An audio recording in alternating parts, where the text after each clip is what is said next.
तसं एक शिव मॅडमने परिपत्रक काढलं की ग्रामपंचायतच्या कर्मचाऱ्याला 3 दिवस शाळेतला संडास साफ करायचा। आज आम्ही त्याचा निषेध करण्यासाठी आलो। सगळ्या निवेदन यानंतर आमचे 3 मुख्य मागण्या आहेत। पहिली मागणी ही आहे की भविष्य निधीचे आमच्या पगारातून पैसे कपात होतात।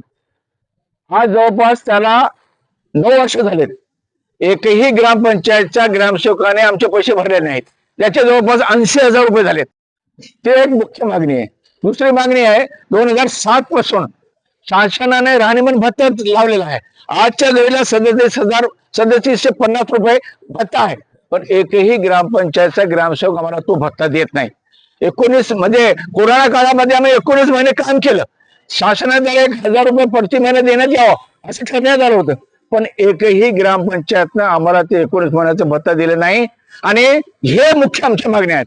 त्याच्यातला मुख्य पॉइंट म्हणजे आज या मॅडमने 16 तारखेला एक परिपत्रक काढलं। ते परिपत्रक म्हणजे ग्रामपंचायतच्या कर्मचाऱ्याने 3 दिवस शाळेवर जाऊन तिथला संडास साफ करावा। त्याचा निषेध म्हणून हे जितके लोक जमा झालेले आहेत या ठिकाणी त्यासाठी आम्ही आलेलो। त्यासाठी म्हणजे आम्ही रात्रंदिवस काम करतो हे सगळ्यांनाच माहिती आहे। गावामध्ये इतकं काम आहे, पाणी पुरवठा कर्मचाऱ्याला इतकं काम आहे की ते 24 तास काम करतो। आजच्या घडीला भोकर या ठिकाणी एका ग्रामपंचायतच्या पाणी पुरवठा कर्मचाऱ्याला सरम बसलं, त्याला कोणत्याही प्रकारची मदत भेटलेली नाही। याकरता आम्हाला शासनाकडून हे मदत भेटायला पाहिजे।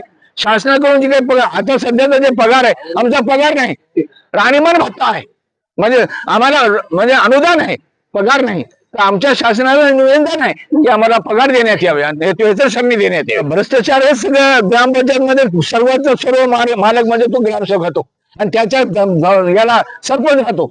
हा भ्रष्टाचार करतो ते खातो, पण आम्हाला कोणत्याच प्रकारचे त्याच्यामध्ये आहे वेळेवर कोणत्याच प्रकारची आम्हाला मदत दिली जात नाही। एक उपाय देत नाही साहेब। आता या अनुदान जे आले शासनाचा, जिल्हा परिषद शासनाचं अनुदान येतं, तिथून आम्ही ज्या दिवशी अनुदान आला, आज मार्चचा अनुदान आलेला आहे, त्याच्यामध्ये 1 महिना झाला। इथून पाठवण्याकरता आम्हाला 15 दिवस या जिल्हा परिषदला चक्रार मारायला लागतात। इथून गेल्यानंतर पंचायत समितीला गेल्यानंतर तिथल्या तालुक्याचा सगळं काम सोडून तालुक्याच्या अध्यक्षांना सर्व पडून त्याच ठिकाणी बसायला लागते, तेव्हा तिथला पगार होतो। दिवाळीचा आणि दसऱ्याचा कोणता प्रश्न उद्भवत होतो।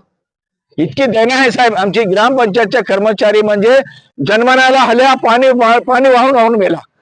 आम्ही सर्व काम करतो, आमचा काम आम्ही रात्रंदिवस काम करतो आणि त्याचा बेनिफिट ग्रामसेवक घेतो।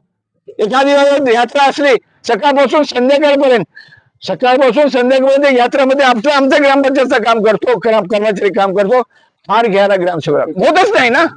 आज जानेवारी आणि फेब्रुवारी महिन्याचा आता आणखी काय आहे, आणखीन उमरीमध्ये झालेलं नाही, आणखीन देगलूरमध्ये झाले नाही। आज जवळपास हा अनुदान ठेवून 1 महिना झाला। केव्हा म्हणते सॅट बंद झाली, केव्हा म्हणते काय झालं, केव्हा म्हणते काय झालं, ह्या पद्धतीने आमची खूप मोठी जाईल। आजच्या या घडीला मुख्य एक मागणी आहे, तो म्हणजे भविष्य निधीचे आमचे पैसे राहिलेले आहेत आणि राहणीमान भत्ता जे 4,60,567 रुपये झालेले आहेत एका कर्मचाऱ्याचे, हे मुख्य मागण्या आमच्या आहेत। या ठिकाणी कमी कमी 500 लोक आले, 400-500 लोक या ठिकाणी आलेले आहेत। आम्ही त्याची रजिस्ट्री आम्ही तुम्हाला दाखवू शकतो, निवेदन देण्यासाठी आम्ही आलेलो आहोत।